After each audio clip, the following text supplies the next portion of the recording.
이제 오늘 본문 사무엘하 21장으로 들어왔습니다. 하나님은 부모의 죄를 자식에게 전가하는가, 이 부분에 대해서 생각을 해보게 되었습니다. 이 사무엘하 21장으로 딱 들어오니까 이스라엘에 3년 동안 기근이 있었던 말씀으로 시작되는 것을 볼 수가 있어요. 그런데 이 말씀의 배경을 가만히 보면 다윗이 이스라엘을 통치하던 통치 초기의 그 시대가 아니었나, 그런 생각을 해볼 수가 있습니다. 그러니까 시간적으로 지난주 우리가 20장 사무엘하 20장에서 다루었던 세바의 반역, 이 세바의 반역 뒤에 있었던 일이 아니라 세바의 반역을 진압하고 왕정 국가를 견고히 하는 것으로 사무엘상 하가 이제 끝이 난 겁니다. 20장까지 해서. 그리고 이제 오늘 본문 21장에서부터 24장 마지막 사무엘하의 24장까지 내용은 사무엘상 하의 부록으로 생각을 하시면 될 거예요. 부록. 그러니까 다 하지 못했던 그런 추가적으로 몇 가지 내용들이 기록이 되어져 있는 그런 말씀으로 생각을 하면 우리가 성경을 이해하는 데 있어서 큰 도움이 될 것이다 라는 말씀을 드리고 싶습니다. 다시 말해서 이 사무엘상 하의 전체적인 이 내용은 20장까지, 사무엘하 20장까지를 통해서 이제 마무리가 된 것이다 이 말입니다. 그리고 이제 이 오늘 본문 21장에서부터 24장까지에서는 그냥 부록의 성격으로 기록된 것이다, 이렇게 이해를 하시고 본론으로 들어가시면 여러분들이 이해가 쉬울 것입니다. 그래서 오늘 본문 21장의 핵심이 뭐냐, 바로 부모가 저지른 이 잘못 때문에 자식들이 죽어가는 참혹한 형벌이 기록되고 있는 것을 볼 수가 있어요. 그렇다면 과연 우리 하나님은 이 부모의 잘못 때문에, 부모가 저지른 이 잘못 때문에 자식들이 죽어나가는 그러한 이 상황을 보면서 부모의 죄를 자식에게 전가하는 하나님이신가, 이것을 우리가 생각해 보지 않을 수 없다라는 것입니다. 결론적으로 말씀을 드린다면 그렇지 않다라는 결론의 말씀을 먼저 드리면서 본론으로 들어가도록 하겠습니다. 에스겔서 18장 19절 말씀을 보면은, 그런데 너희는 이르기를 아들이 어찌 아버지의 죄를 감당하지 아니하겠느냐 하는도다. 아들이 정의와 공의를 행하며 내 모든 율례를 지켜 행하였으면 그는 반드시 살려니와 범죄하는 그 영혼은 죽일지라. 아들은 아버지의 죄악을 담당하지 아니할 것이요 아버지는 아들의 죄악을 담당하지 아니하리니 의인의 공의도 자기에게로 돌아가고 악인의 악도 자기에게로 돌아가리라 라고 말씀을 하고 있는 것을 볼 수가 있습니다. 사울 왕이 오래전에 학살한 기브온 이 족속의 죄 때문에 이스라엘에 기근이 왔다라고 오늘 본문이 이제 시작이 되고 있는데, 그 일을 처리하는 이 과정에서 사울의 아들들 7이 목매달려 죽게 되는 참혹한 그 사건이 벌어지고 있는 것을 우리가 볼 수가 있는 것입니다. 더욱이 황당하게 이 죽은 아들의 시체를 지켜보면서 오열했을 리스바의 슬픔은 참으로 가혹하기 그지없는 그런 슬픔이었을 것입니다. 그래서 오늘 본문 사무엘하 21장 4절 말씀을 보면은, 기브온 사람이 그에게 대답하되 사울과 그의 집과 우리 사이의 문제는 은금에 있지 아니하오며 이스라엘 가운데서 사람을 죽이는 문제도 우리에게 있지 아니하니이다 하니라. 왕이 이르되 너희가 말하는 대로 시행하리라. 그러면서 5절 말씀에 그들이 왕께 이르되 우리를 학살하였고 또 우리를 멸하여 이스라엘 영토 내에 머물지 못하게 하려고 모해한 사람의 자손 일곱 사람을 우리에게 내주소서. 여호와께서 택하신 사울의 곡을 기부하여서 우리가 그들을 여호와 앞에서 목매어 달겠나이다 하니 왕이 이르되 내가 내 주리라 하니라. 이렇게 말씀하고 있는 것을 볼 수가 있습니다. 이것을 우리가 간과해서는 안 되는 부분이 있는데, 이런 해결책을 낸 것은 하나님이 아니라 사람들이었다라는 것입니다. 이것을 우리가 해석을 하면서 놓쳐버리는 그러한 경우들이 있는 것을 볼 수가 있습니다.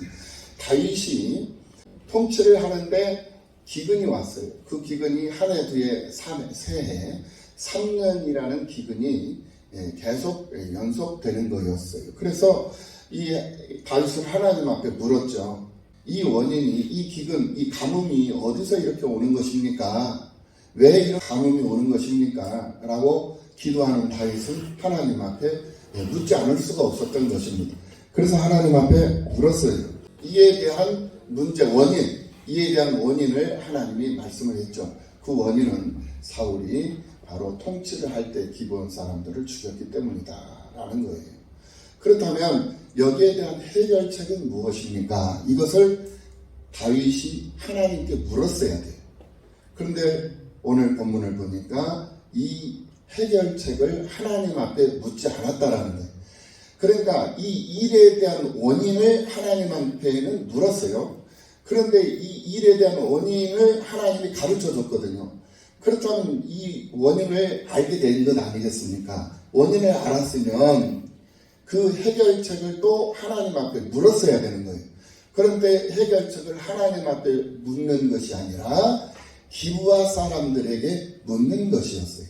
이것이 바로 이 큰 사건을 매듭 짓는데 잘못된 매듭을 짓는 결과를 초래해버리고 말았다라는 것을 우리는 분명히 알아야 하는 것입니다. 그러니까 이런 아픈 그런 문제의 원인으로 인해서 기근이 왔다면 그 아픈 해결을 어떻게 해결해야 됩니까? 라고 하나님 앞에 물어서 하나님의 뜻을 따라 일을 처리를 했다면 크게 문제가 되지 않았을 것입니다. 그런데 문제에 대한 해결책을 사람들에게 물었다라는 거예요. 이것이 다윗의 또 하나의 실수, 인간적인 다윗의 또 하나의 실수가 아닌가, 이런 생각을 해볼 수가 있습니다. 그러니까 뭐냐, 피 맺힌 원한과 서름에 사무친 이 기브온 족속들에게 우리가 어떻게 했으면 좋겠느냐라고 물으니 그 사람들은 당연히 우리에게 중요한 것은 은금이 아니라 사울 가족들 가운데 7을 내어달라라는 그런 요구를 할 수밖에 없었다. 왜 그러느냐? 우리 민족들이 다 죽었으니까, 많은 족속들이, 우리의 족속들이 희생을 당하고 죽었으니까 여기에 대한 해결책 또한 눈은 눈으로, 이는 이로, 이런 율법대로 우리가 요구하는 것은 사람의 희생이다, 사람의 피다. 인의 제사를 요구할 수밖에 없는 것이고 인의 공양을 요구할 수밖에 없는 것이다 라고 지금 말씀을 해주고 있는 것이다 라는 거예요. 그러니까 하나님께 대한 물음이었다면 더 나은 어떤 해결책이 있었을 텐데, 피맺힌 그런 원한에 사무친 그 사람들에게 물으니까 그 원통한 그 결과 해결책을 내놓았던 거예요. 이 부분에서 사람들이 성경을 해석하는 데 있어서 많은 오해를 하게 된다. 어떤 오해를 하느냐, 하나님도 인의 공양, 그러니까 인의 제사를 원하시는가, 이 부분에 대해서 굉장히 많은 사람들이 오해를 하는 경우가 있습니다. 근데 분명한 것은 다시 한번 여러분들에게 여기서도 먼저 대답을 말씀을 드린다면, 하나님은 결코 인의 제사를 원하시지 않는다라는 거예요. 그런데 많은 사람들이 헷갈려 하는 경우들이 있어요.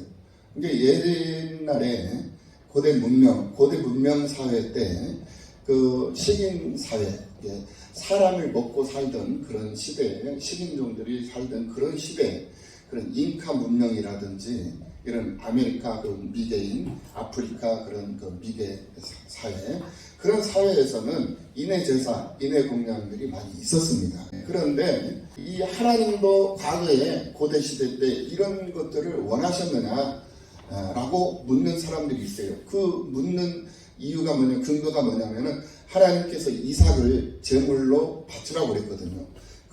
그러면은 하나님께서 사람을 제물로 받으시는 하나님이시냐 이런 얘기들을 많이 하는 경우들이 있다는 거예요. 그래서 이거를 보면 하나님도 인의 공양을 원하시는 신이 아니었나 이렇게 오해를 하게 된다는, 절대 그런 일이 없다라는 거예요. 창세기 22장에서 하나님께서 아브라함에게 이삭을 번제로 드리라고 말합니다.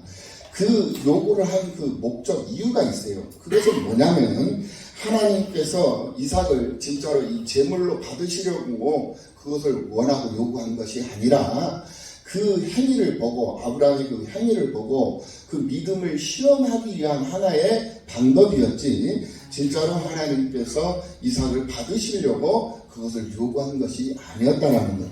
결단코 하나님께서는 인의 제사를 요구한 것이 아니었다는 것을 우리는 분명히 알고 이 본문의 말씀으로 들어가야 될 줄로 믿습니다. 그래서 레위기서 20장 2절 말씀을 보면 자식을 제물로 바치는 자는 반드시 벌을 받아서 죽을 것이다 라고 말씀을 하고 있는 레위기서 20장 2절 말씀을 우리가 볼 수가 있어요. 그리고 이제 사무엘하 21장 10절 말씀으로 들어가면 아야의 딸 리스바가 붉은 배를 가져다가 자기를 위하여 발 위에 펴고 곡식 배기 시작할 때부터 하늘에서 비가 시체에 쏟아지기까지, 그 시체에 낮에는 공중의 새가 앉지 못하게 하고 밤에는 들짐승이 범하지 못하게 한지라 라고 말씀을 하고 있는 것을 보면서, 목매 달린 이 자식의 시체에다가 들짐승이 해하지 못하도록 자기를 지키는 그 애미의 가슴 아픔을 우리는 다시 한번 또 생각해 볼 수가 있고요. 비록 남편이 저지른 죄악의 결과를 지금 자식들이 당하고 있었지만 자신의 가슴으로 젖을 물리던 이 아들들이 죽어나갈 때 그 애미의 그 마음은 얼마나 가슴 아픈 마음이었는가 하는 것을 우리가 생각해 보지 않을 수가 없습니다. 여기서 이제 민수기 14장 18절 말씀을 들어갑니다. 보면은 여호와는 노하기를 더디 하시고 인자가 많아 죄악과 허물을 사하시나 형벌 받을 자는 결탄코 사하지 아니하시고 아버지의 죄악을 자식에게 갚아 3, 4배까지 이르게 하리라 하셨나이다 라고 말씀하고 있는 것을 볼 수가 있어요. 하나님이 갚으신다라는 이 죄악은 부모 죄에 대한 책임이 아니라 죄에 대한 결과를 말하는 거예요. 그러니까 내가 죄를 지으면 그 죄를 내가 죄에 대한 대가를 지불하는 것은 당연한 거예요. 내가 지은 죄이기 때문에 그 죄에 대한 대가는 내가 당연히 받아야 되는 거예요. 그런데 중요한 것은 내가 죄범함으로 인해서 나만 죄의 대가를 받는 것으로 끝나는 것이 아니라 나의 죄범함으로 말미암아서 내 주변에 있는 많은 사람들이 어려움을 당하게 된다는 것. 그리고 내 주변에 있는 많은 사람들이 어려움을 당하는 것으로만 끝나는 것이 아니라 내 후손들에게까지도 그 어려움이 전해지게 되더라는 거예요. 그러니까 그들의 죄와는 상관이 없어요. 내가 죄범함으로 인해서 그 죄의 영향력이 다른 사람들에게까지도 해를 끼치게 되고 그 후손에게까지도 해를 끼치게 되더라는 거예요. 이해가 되시나요? 그러니까 아담의 죄가 무슨 죄입니까? 선악을 알게 하는 나무의 과실을 먹는 거거든요. 하나님께서 먹지 말라는 거잖아요. 먹지 말라는 것을 굳이 먹은 거예요. 그것이 바로 죄가 되버린 거거든요. 그 죄 때문에 아담과 하와는 에덴 동산에서 추방이 되어서 죽임을 당한 거거든요. 그러니까 오늘 우리들도 살았으나 죽은 자들이거든요.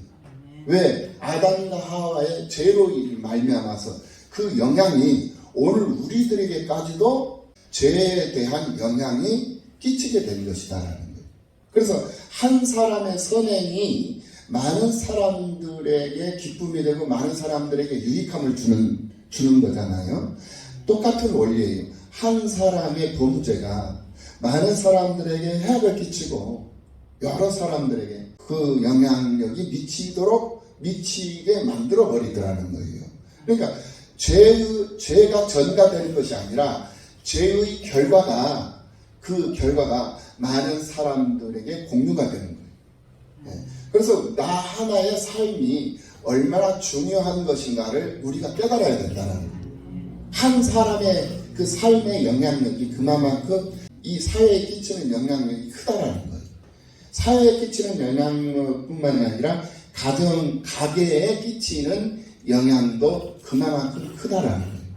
내가 지금 이 살아가는 것이 나 하나 잘 살면 되는 것이지가 아니라는 거예요. 나 하나도 잘 살아야 되겠지만 나로 인해서 많은 사람들이 잘 살아야 되는 거예요. 마찬가지입니다. 거꾸로 봐도 그렇습니다. 내가 잘못 삶으로 인해서 나 하나 잘못 사는 것으로 끝나버리면 상관이 없어요. 그런데 나 하나 잘못 삶으로 인해서 끝나는 것이 아니라 나 하나 잘못된 삶 때문에 내 주변에 있는 자녀들, 내 주변에 있는 동료들, 내 주변에 있는 이웃들이 어려움을 당하게 된다는. 그러니 내가 어떻게 살아야 되겠다라는 그런 결심과 결단을 우리는 이 사무엘하 21장을 보면서 우리가 생각해 보지 않을 수가 없다는 거예요. 할렐루야. 사울의 자식들은 사울의 죄값으로 죽은 것이 아니라 사울이 범한 죄의 결과를 당하고 있는 것이었다라는 거예요. 마치 방금 말씀을 드렸듯이 아담의 죄 때문에 이 세상에 죄가 들어오고 그 죄로 말미암아서 그 후손들이 고통을 당하는 그러한 이치와 같은 것이다 라는 말씀입니다. 그러나 우리가 아담의 원죄의 값을 갚아야 할 이유는 없는 것이에요. 아담은 아담의 죄값을 치러야 할 책임이 있는 것이고 다른 모든 사람은 자신들의 죄값을 치러야 하는 그러한 책임이 있는 거예요. 그러나 내가 범한 죄 때문에 다른 사람들까지도 힘들게 되고 어렵게 된다는 사실은 분명히 알고 우리가 세상을 살아야 된다라는 말씀이에요.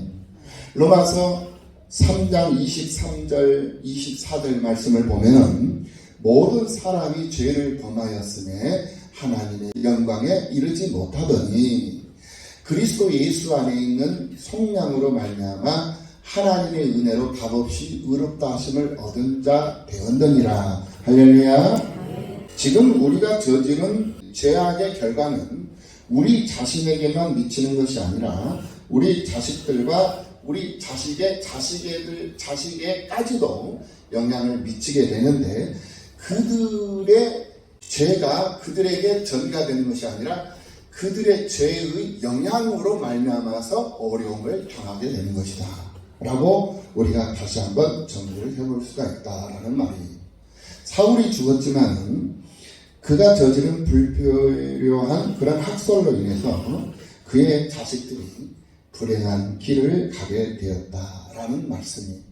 내가 얼마나 인생을 똑바로 살아야 하는지를 깨닫게 하는 그런 말씀이 되는 것입니다. 그러므로 내가 행동하는 행동거지 하나하나, 내가 말하는 그 말 한마디 한마디, 그것이 내가 섬기고 내가 몸담고 있는 우리 교회에 어떤 영향을 끼치고 또 내게 주어진 내 가정에 어떤 영향을 끼치며 내가 거하고 있는 사회에 그리고 내 나라에 어떤 영향을 끼치고 어떤 해악을 끼치는가, 어떤 결과를 남기는가, 이것을 우리가 생각해 보지 않을 수 없다는 거예요. 이것을 생각하는 사람은 자신이 어떻게 믿음 생활을 해야 되고 어떻게 가정을 세워가는 그런 역할을 해야 하는가를 분명하게 정립하고 세상을 살게 되는 거예요. 할렐루야. 우리는 믿음의 사람들입니다. 하나님의 사람들인 줄로 믿습니다. 내 행동 하나하나, 내 말 한마디 한마디가 사람을 살릴 수도 있고 사람을 죽일 수도 있고 사람에게 악영향을 끼칠 수도 있고 사람에게 선한 영향을 끼칠 수도 있다. 이것을 우리가 분명히 하고 우리는 선한 영향력에 힘쓸 수 있는, 선한 영향을 끼칠 수 있는 믿음의 사람들로 부족함이 없는 우리가 되어야 될 줄로 믿습니다. 이제 4월이 지납니다. 다음 달이면 이제 5월달이 이제 들어옵니다. 5월은 가정의 달이죠.